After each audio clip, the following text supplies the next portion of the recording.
Сайн байцгаана уу та бүхэнд 2023 оны 3 дугаар сарын инфляцийн тайлангийн инфляцийн хэсгийг танилцуулъя.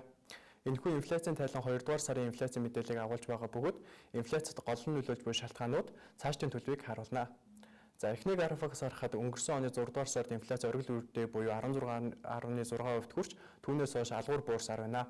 Үүнд өнгөрсөн оны дундаас газрын тосны үн дэлхийн зах зээлд хямдарч, дээрээс нь Оросын улбаны улсаас шатхууны хөнгөлөлтийн үнээр импортлж эхэлснээр дотоодын шатхууны үн тогтворцсон. Мөн олон улсад үүсэж байсан тээврийн сатлал арилснаар зардал буурч худалдааны түвш орнуудын инфляц хаарсан зэрэг нь импортын бараагаар дамжин шууд болон дам нөлөөгөөр инфляц буурахад гол нөлөөллөө. Өнгөрөх 2 дугаар сард инфляцийн түвшин улсын хэмжээнд 12.2%, Улаанбаатар хотод 12.1% байж өмнөх оны 4 дугаар улирлаас тус бүр 1.9% буурлаа. Үүнд өмнө дурдсанчлан импортын барааны инфляцид үзүүлэх нөлөө буурсан гол нөлөөллөө. Инфляцийн түвшин алгуур буурч байгаа хэдиж дотоодын хүнс тэр дундаа махнаас бусад дотоодын хүнсний үн өндөр өсөлттэй байна. Дараагийн графикаас харахад махнаас бусад дотоодын хүнсний үн 2 дугаар сарын байдлаар жилийн 28.4% өссөн байна. Тодорхойлбол гурил урлан бүтээгдэхүүний үн жилийн 34 орчим, сүүн бүтээгдэхүүний үн 30 гаруй хувиар нэмэгдэж инфляцийн 2.61%-ыг бүрдүүлсэн байна.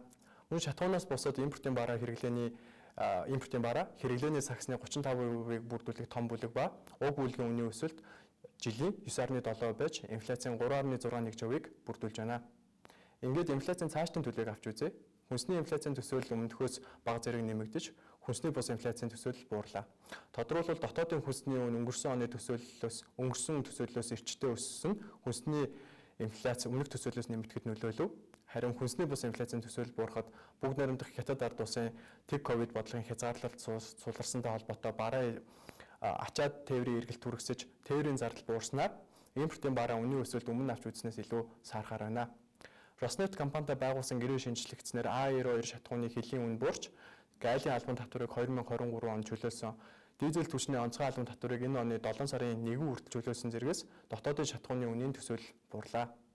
Гэвч энэ онд эдийн засаг идэвхжиж, эрэлтийн шалтгаантай инфляцийн дарамт нэмэгдэх эрсдэлтэй байна. Цаашид гадаад болон дотоод орчинд гинтийн шок үүсэхгүй тохиолдолд инфляц алгуур буурах хандлага үргэлжлэх хэвээр байгаа бөгөөд энэ оны сүүл хэсэгт зорилттой түвшин төрөх 2024 онд инфляцийн зорилттой интервал тогтворчих хүлээлттэй байна. Баярлалаа.